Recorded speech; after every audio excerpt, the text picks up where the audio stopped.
Hey, I'm Dr. Amy. It is time for another Tuesday tip. So this month in Genetic Rock Stars, the MTHFR community, we are talking about basic blood work because I think it's really important to be able to look at your numbers and have some idea what's going on.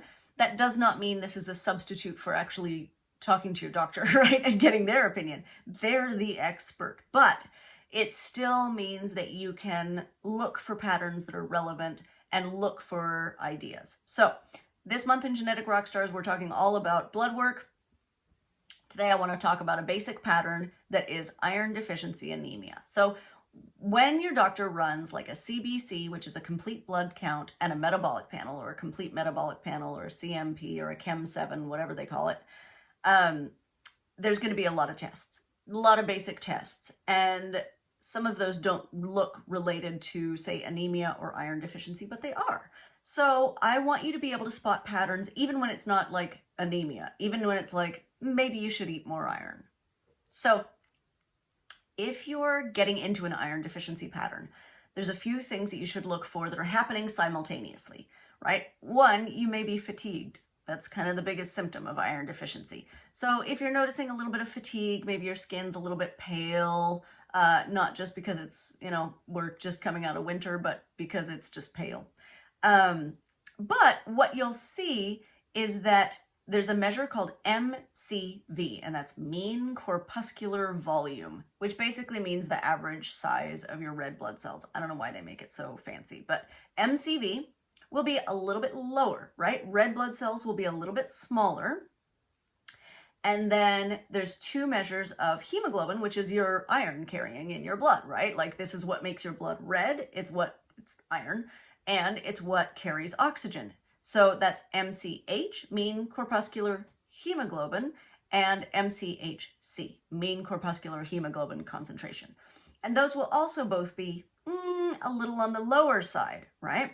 And something called RDW, which is red cell distribution width. So that means the difference between the smallest red blood cells and the biggest red blood cells, right? What sort of size variability are we looking at? And that's largely because of, if you've got high red blood cell turnover, then you've got more production, so there's a higher distribution width.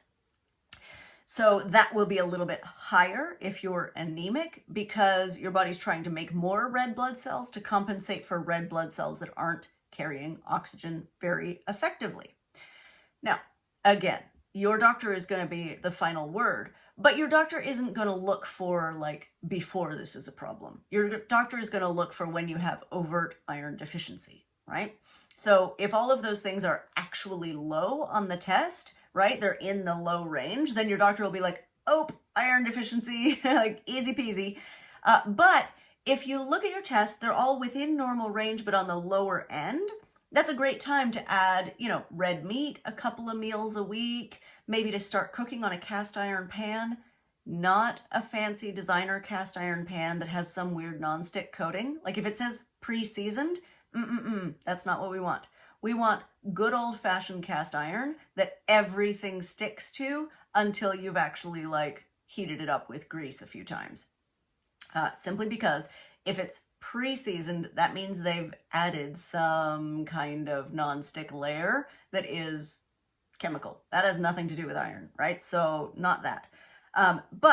So you're looking for these patterns even when they're in the normal range, right? And again, that's smaller MCV, which is your red blood cell size, lower MCH, that's the hemoglobin, and MCHC, that's a different way to measure hemoglobin, and bigger RDW, which is the difference in sizes between those red blood cells. So keep an eye on that pattern. You will not see it,